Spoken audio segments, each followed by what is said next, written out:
The Reconstructionist Radio Podcast Network presents Axe to the Root with Bojidar Marinov, where you get a Christian Reconstructionist perspective on the pressing issues of today.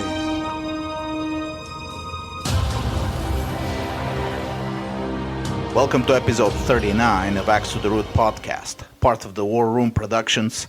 I'm Bo Marinov, and for the next 20 minutes we will be talking about a buzzword that has become common in the last several decades among many conservatives, has been adopted by the alt-right and the conspiracy theorists, and unfortunately by many well-meaning Christians as well: cultural Marxism. Everywhere I turn to these days, I'm warned about cultural Marxism. It seems to sneak into our modern society and politics in a number of devious ways of which Marx himself never even thought about, and now always, of what I can see, in a direct violation of everything Marx wrote, but we will see later why I'm saying that.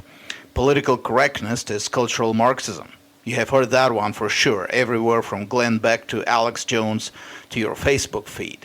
Amnesty for immigrants is cultural Marxism, in case you didn't know, which makes you wonder if Ronald Reagan was a cultural Marxist or if the founding fathers were cultural Marxists. Multiculturalism is cultural Marxism, although I have never been able to figure from the words of the opponents of multiculturalism what exactly is multiculturalism and what exactly is wrong with it. Is it that the cultures blend in one, or is it that they stay different? I once listened to a podcast by one such opponent, and within the same podcast he complained first that multiculturalism imposes diversity on a culture, and second, that the proponents of multiculturalism do not value diversity. Which one is it? Diversity or non-diversity? Either way, both are cultural Marxism. Criticism against police brutality is cultural Marxism. Anti-war is cultural Marxism. Oh yeah, I even saw someone write Vladimir Putin versus cultural Marxism. My immediate reaction was, hipster, do you even history? Saying that we're all one race and from the same blood, Act 1726 is cultural Marxism. Free global trade is cultural Marxism, no kidding. Women in the workplace is cultural Marxism. Facebook is cultural Marxism. Wait until we get to some of the more bizarre statements. Miss Finland is cultural Marxism. Rogue One is cultural Marxism. Mass production of cheap goods is cultural Marxism. Low wages for low-skilled labor is cultural Marxism because, Mexicans are taking our jobs. But then again, minimum wage for low-skilled jobs is also cultural Marxism. I have lost track of how many different and even mutually contradicting things can be cultural Marxism at the same time.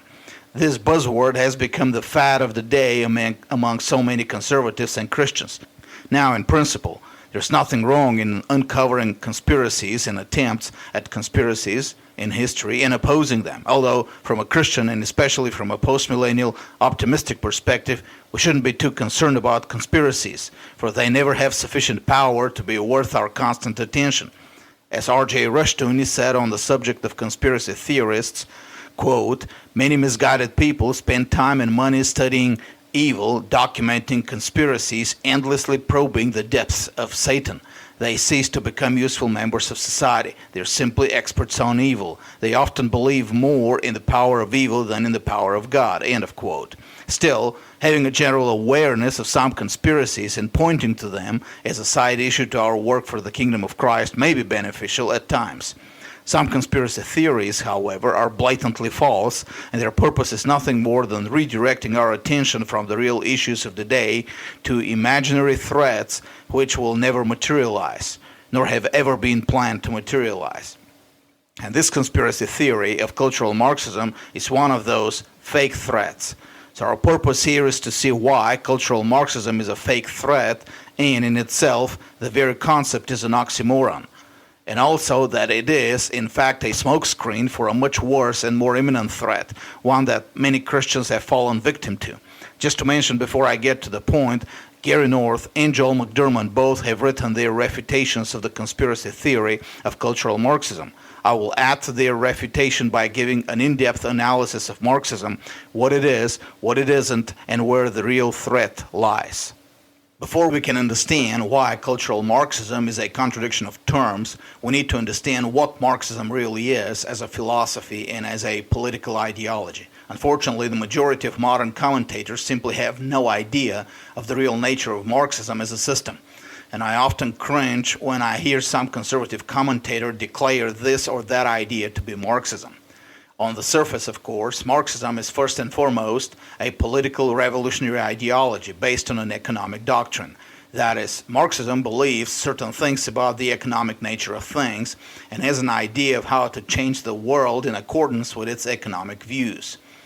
The economic part in it, as we will see, is not just a side issue, as it is with all the other political doctrines. Marxism as a political ideology can't coexist with other economic views. It is very specifically defined and determined by its unique economic doctrine, and lives and dies with its economic doctrine. Any other political ideology, monarchism, democracy, republicanism, can coexist with a number of different economic theories and practices. Marxism can't. Why? Because behind Marxism there is a specific philosophy of being and philosophy of history, and it is a comprehensive philosophy, starting from ultimate principles, presuppositions, all the way to philosophy of man and philosophy of history and society, and then all the way to a consistent practical ideology for transforming the civilization. Every piece of that philosophy has to be in its place in order for the whole to be consistent, and the economic order and the economic relations in the society play a vital role in Marx's philosophy. To start with, Marxism is a materialistic philosophy. Materialism in the philosophical sense, not in the modern sense of desire for material goods. Marxism views the first and foundational question of philosophy to be which is ultimate, matter or mind. The answer of Marxism is unambiguous. Matter is ultimately real and it determines everything else. In the words of Friedrich Engels, quote, "The real unity of the world consists in its materiality. And this is proven by a long and protracted development of philosophy and natural science.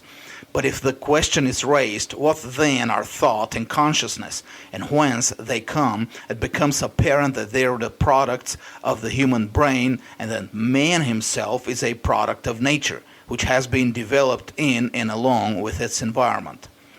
End of quote. Marxism, thus, is a philosophy of materialistic determinism. That is, man, his society, his whole world are determined and defined by material factors.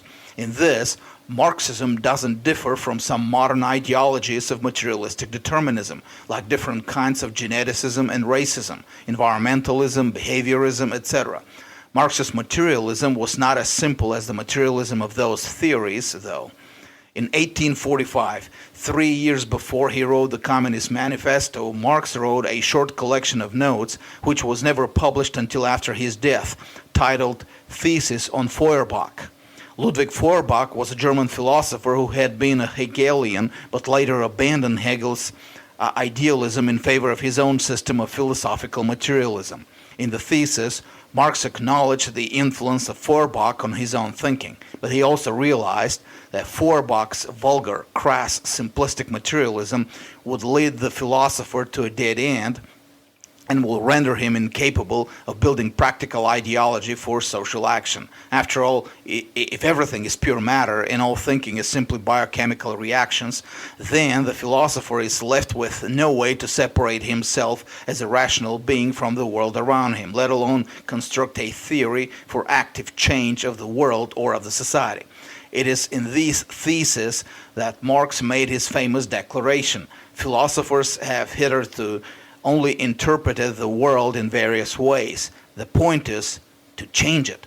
To avoid the intellectual stagnation of pure materialism, Marx kept his Hegelian dialectic. He just turned it upside down. For Hegel, reason or the spirit was the ultimate and active element in the universe, and Hegel applied his laws of dialectic to reason in order to impact the material world. Marx, being now materialist like Feuerbach, applied Hegel's dialectic to the materiality of the world and postulated change and upward development in the material constitution of the world. Now keep in mind, he did that in the 1840s, a whole 15 years before Darwin's The Origin of Species. What Darwin did for biology in 1859, postulate an upward impersonal development in the material constitution of things, Marx did for speculative philosophy 15 years earlier. The two men had much in common. Both wanted to push God out of the universe, and both tried to do it by postulating dialectical developing matter. No wonder Marx was so excited about Darwin's book, and in 1873 sent Darwin a copy of the second German edition of Das Kapital autographed to Mr. Charles Darwin on the part of his sincere admirer, Karl Marx. Thus, in Marx's view, man was the product of material development, all of man, including his mind and reason and culture and society, but he was not a simple and direct product of material factors. He was rather the product of dynamic, dialectical development within matter. In Engels's words, the mind is a product of highly organized matter. This philosophy was called dialectical materialism, to separate it from the earlier form dubbed metaphysical materialism, that is, one in which man's nature remained fixed and unmovable because the material element in him was fixed as his metaphysics, that is, his inner essential nature. What was left now is how to apply this principle of general philosophy to man's society. Now keep in mind, I'm giving here the systematic logical reasoning of Marx's philosophy. Historically, Marx developed it the other way around. He first postulated the necessity for social change and then built his philosophy around it. But this is a topic for another episode. So, how do we apply this philosophy of dialectical materialism to man's society? How do we move from dialectical materialism to what Marx called historical materialism? What is the material element whose dynamic, dialectical change will produce the change in man and his society? It can't be genetics, even though Marx was a vicious racist, and I believe that certain human races are genetically incapable of reaching a civilized stage. The biological heritage of man always remains the same. He changes very little over centuries, so it cannot be the active element. Marx's solution was the active factor in a society is its economic base, or to use the Marxist term, its mode of production. The mode of production has two components: the relations of production, which means forms of property, organization of production, mode of distribution of goods, etc., and the forces of production, labor and the means of labor.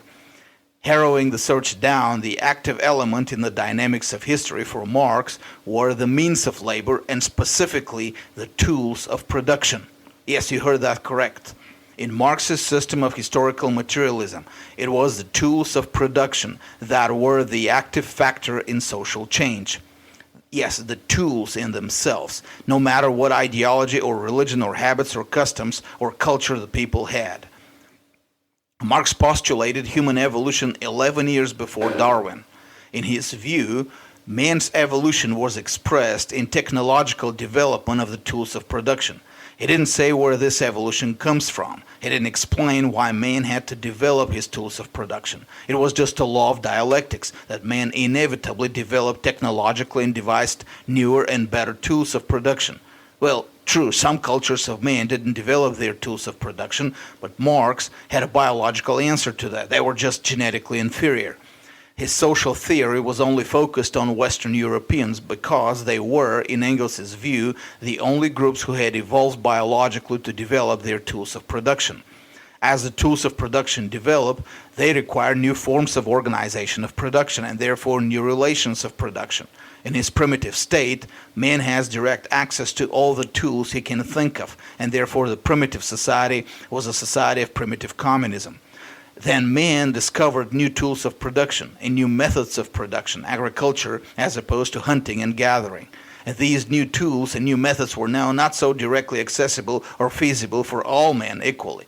This is how the first social classes appeared. Some men had stronger control over the new, more expensive tools of production and could force other men to work for them or starve or die.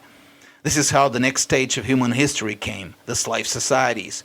Within the slave societies, however, technology continued developing and new tools of production required new forms of property and organization of labor, which led to the change from the slave societies to feudalism, then from feudalism to capitalism, again because of the technological developments in the tools of production and the necessity for new forms of organization of production.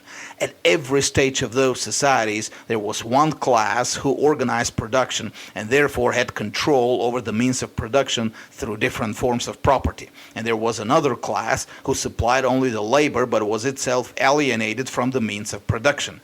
That's why these were all class societies. And that's why Marx saw the history of mankind as a history of class struggle. Eventually, in Marx's view, the development of the tools of production would lead to the organizers of production becoming obsolete. The new tools will become so readily accessible to all as were the primitive tools in the first stage of human history. And because they will be so accessible, there will be no need for organizers of production, that is, for a class of owners. Mankind then will be able to return to its original blissful state of communism, that is, a state where private property doesn't exist, except that his communism will be a scientific, industrial communism, a communism of developed tools and organization of production. The central defining characteristic of man, therefore, was his class identity, and it was strictly economic. How does he relate to the means of production in his society? Is he an owner of means of production, hiring other people to work for him in his factories, or is he an owner only of his labor, selling his labor to the owners of the means of production? What about the other factors of self-identity that men use? Religion, culture, art, politics, family, etc. In Marx's view, they were all simply a superstructure built on the firm and stable economic base. The economic base determines and defines all these non-economic components of the society. Moreover, not just that the economic base determines and defines religion, culture, art, etc., but also the specific social existence of every class determines its class consciousness, and therefore the religion, culture, art, politics, etc. of that specific class. The consciousness of man as defined by his economic status. Even more than that, the ethical system of a man is determined and defined by his economic status. Yes, this is not a joke. There is bourgeois system of morality, and there is system of morality of the proletariat, that is, of the dispossessed who have nothing to sell except for their labor. The whole superstructure of society, the non-economic areas of life, is entirely defined by its base, the economic relations and status. Marxism, thus, is a highly developed philosophy of materialistic determinism. Much more can be said on the philosophical system of Marxism, but what we said so far should be sufficient to understand the important lesson for this episode. Cultural Marxism is an oxymoron. There is no way under the Marxist system of thought to imagine culture as an active factor through which society can be changed. The different classes in the society may create their own cultures or versions of culture, but none of them can transcend their own class consciousness defined and determined by their economic status. Culture cannot be used to bring about a Marxist society. Such a concept is a contradiction of terms for Marxism. Neither can culture be used to destroy a civilization. Under Marxism, a civilization is built on its mode of production, not on its culture. Taking over a society can happen in only one possible way, seizing the means of production. No other solution can be found.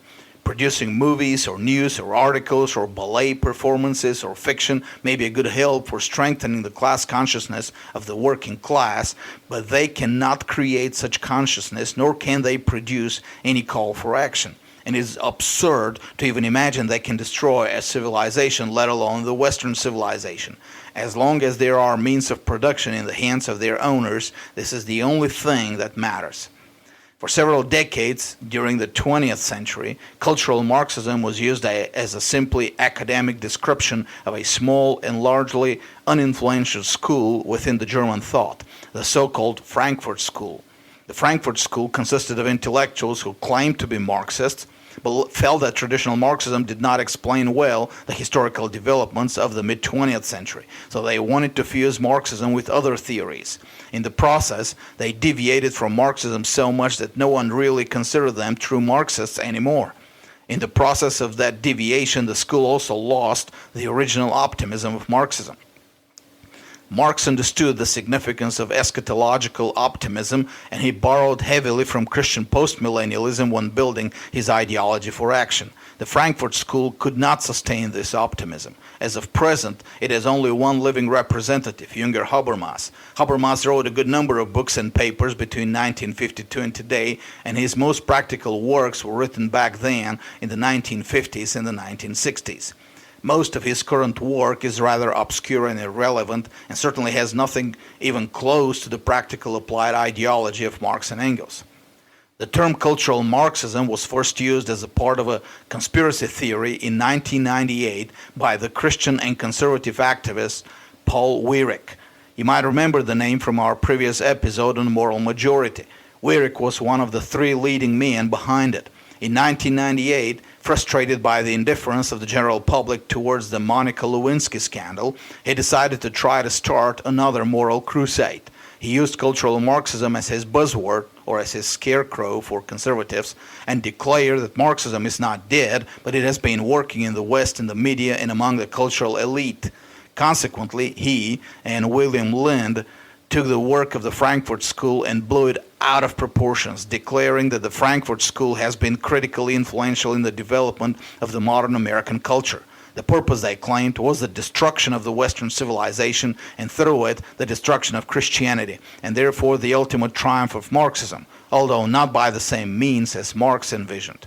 Weyrich passed away in 2008, not before making a fool of himself by proposing different weird solutions to fight cultural Marxism, among which were a return to localized subsistence farming and the restoration of railways as the chief means of transportation. The scarecrow of cultural Marxism continues to live among quite a few Christians and conservatives in general. Christians, however, have several reasons to stay away from this scare of cultural Marxism and not pick up its terminology. First, the term is simply oxymoronic, and its use reveals ignorance. To speak of cultural Marxism is just as legitimate as to speak of materialistic Christianity, that is, Christianity that arises from a materialistic understanding of reality. When we speak ignorantly, we may convince ourselves, but to the outsiders we will be presenting a good reason to reject our message, laugh at us, and thus our testimony for the gospel will suffer. Second, the use of the phrase cultural Marxism is just a newer version of the phrase cultural Bolshevism used by the Nazis in the 1920s and the 1930s to deal with their political opponents in Germany. It means nothing, and it's oxymoronic anyway, but it gives ammo to anti-Christian ideologies in the name of some imaginary noble cause. We're fighting Marxism, you know. Indeed, the phrase today is mainly adopted by different fringe groups who aim at the restoration of racial segregation or of some form of militaristic statism with the purpose, of course, of fighting those bad guys out there, the communists or the Muslims or others. Christianity has its own social agenda. We don't have to be allies with one anti-Christian group to fight another anti-Christian group unless we want to undermine our testimony to the world. And third, the ideology behind the fight against cultural Marxism is that we need to defend the Western civilization because in this way we are defending Christianity. That is, the survival of Christianity depends on the survival of the Western civilization. This is the same materialistic determinism as that of Marxism, that our faith depends on the material existence of a civilization. The truth is that the civilization depends on the survival of Christianity, and if the West is degenerating today, it is not because of the imaginary power and influence of the Frankfurt School, but because of our own churches and celebrities who have abandoned the vibrant, theonomic, post-millennial Christianity that produced the Western civilization in the first place. Political correctness didn't come out of cultural Marxism. It came first from our pulpits.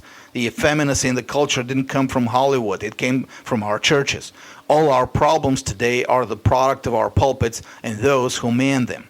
Any restoration of Christendom must start not with chasing imaginary enemies in Hollywood, but with purging our pulpits.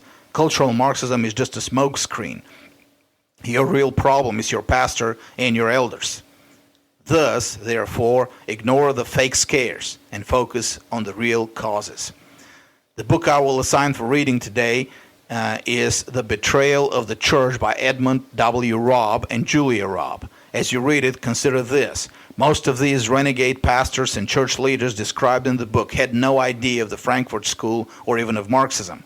Their betrayal had nothing to do with any outside conspiracies. And then, as you go to church next Sunday, consider the fact that a pastor who is not preaching a Christian social order based on the Bible is part of the same betrayal, and act accordingly.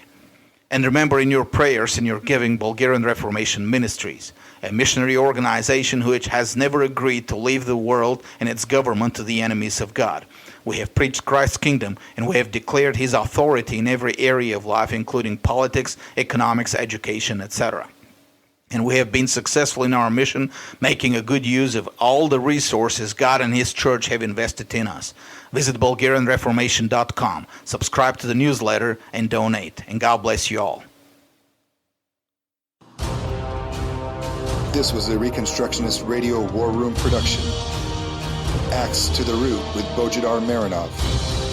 Please visit BojidarMarinov.com and ReconstructionistRadio.com/Axe to the Root.